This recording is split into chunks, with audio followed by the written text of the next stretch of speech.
The Leopard 2 main battle tank has become Europe's default standard, a vehicle that not only dominates Central European armored formations, but also finds itself adapted to the icy forests, rugged coastlines, and Arctic peripheries of the Nordic states.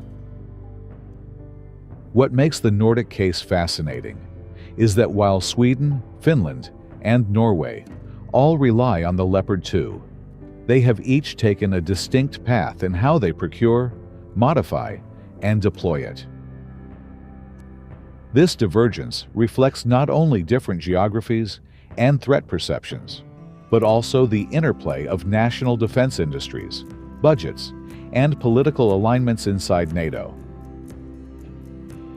The story of Leopard 2 in the north is therefore not just about steel and firepower, but about how three states interpret the same machine through three different strategic lenses. Finland entered the Leopard 2 club in the aftermath of the Cold War, purchasing surplus German Leopard 2A4s in the early 2000s, followed later by more advanced 2A6 models. For a country that shares a long border with Russia and whose doctrine is built around territorial defense and mass mobilization, the logic was clear. Large numbers of relatively affordable 2A4s could serve as a backbone for training, reserve forces, and rapid mobilization.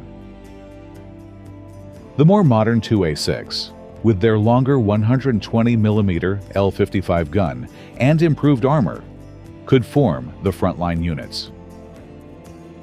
Finland's decision to run a mixed fleet was not just a matter of budget, it was an operational hedge. If the worst came, Finland could deploy both tiers, using the 2A4s to tie down enemy forces, while the 2A6s delivered decisive firepower in critical sectors. The strength of this model lies in numbers, but the weakness is obvious. Maintaining two different standards increases logistical complexity, and in a peer war, the older 2A4s would face heavy attrition. Even so, for a country preparing to fight potentially alone on difficult terrain, quantity has its own quality. Sweden followed a different trajectory. When it selected the Leopard 2 in the 1990s, it did not simply buy the German standard model. Instead, it created the Stridsvagn 122, a heavily modified Leopard 2A5 tailored for Nordic conditions. The Stridsvagn 122 added extra roof armor to resist top attack weapons, upgraded electronics, improved commander sights, and cold weather adaptations. In many ways, it was the most advanced Leopard of its generation, optimized not for the plains of Germany, but for the forests and archipelagos of Sweden. More recently, Stockholm has moved to join the Leopard 2A8 program, sometimes referred to as the Stridsvagn 123, which incorporates modern digital architecture, active protection systems, and further survivability improvements. For Sweden, the Leopard is not just a tool of deterrence. It is part of a national defense identity, rooted in technological sophistication and survivability. The strength of the Swedish approach lies in quality and customization, but the price is higher unit cost and dependence on Germany for upgrades, even as Saab remains influential in the broader defense ecosystem. Norway's Leopard fleet is the smallest of the three, but it is undergoing a significant transformation. For years, the Norwegian Army operated Leopard 2A4s that were increasingly obsolete. After lengthy debate, Norway selected the Leopard 2A7 as its next-generation tank, rejecting the Korean K2 Black Panther. The choice was not only about capability, but about interoperability.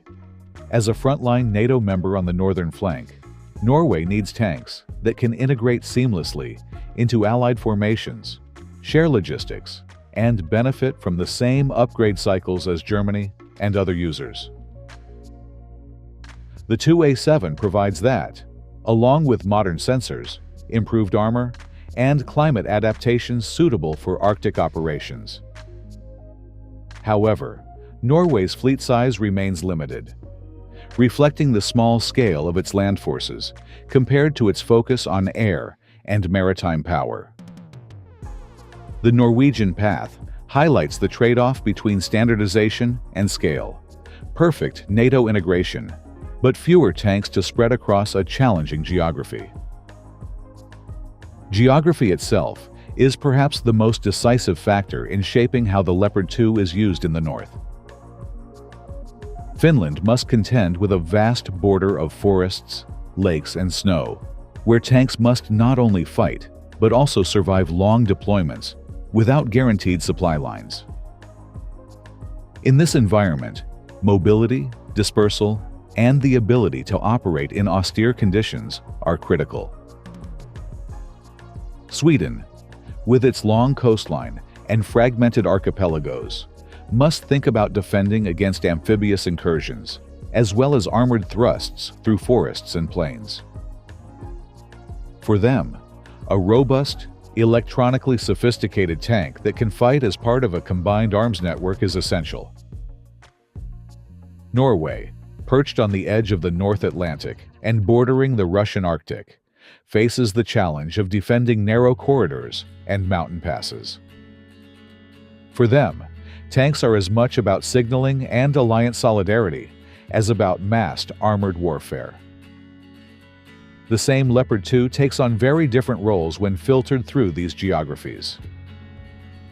Behind the steel lies the industrial and political dimension. Germany's Krauss-Maffei-Wegmann and Rheinmetall remain the ultimate source of Leopard technology, but Nordic industries have left their mark. Sweden's Saab and BAE Hägglunds have shaped subsystems and produced the CV-90 infantry fighting vehicle, which often operates alongside the Stridsvagn 122. Finland's Patria has built armored vehicles and supported maintenance, while Norway's defense industry has focused on integration with broader NATO supply chains. The question for the future is whether the Nordics will remain dependent on Germany for main battle tank technology, or whether they will seek more co-production rights. The Leopard has been a successful platform in part because it allows customization, but true independence requires deeper industrial access. The future of Leopard 2 in the north is already under discussion. The Leopard 2A8, with its modernized architecture and active protection, is becoming the new European standard, and Sweden has already signed up. Norway may follow, while Finland must decide whether to move beyond its 2A6 fleet or continue upgrading incrementally. Beyond that lies the looming prospect of MGCS, the main ground combat system being developed by Germany and France as a next-generation tank. Will the Nordics buy into MGCS when it arrives in the 2030s? Or will they extend the life of Leopard 2 through continued modernization? Budget pressures, alliance politics, and industrial strategy will all play a role.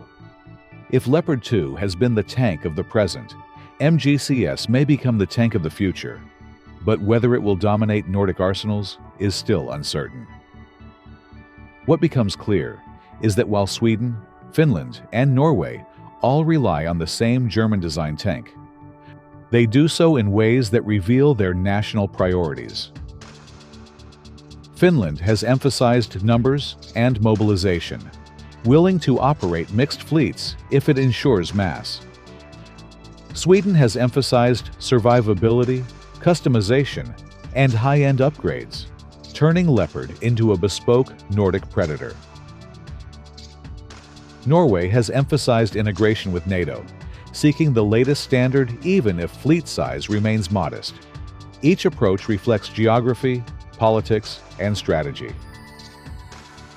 Together, they create a mosaic in which Leopard 2 remains the backbone of Nordic heavy armor, but never in identical form.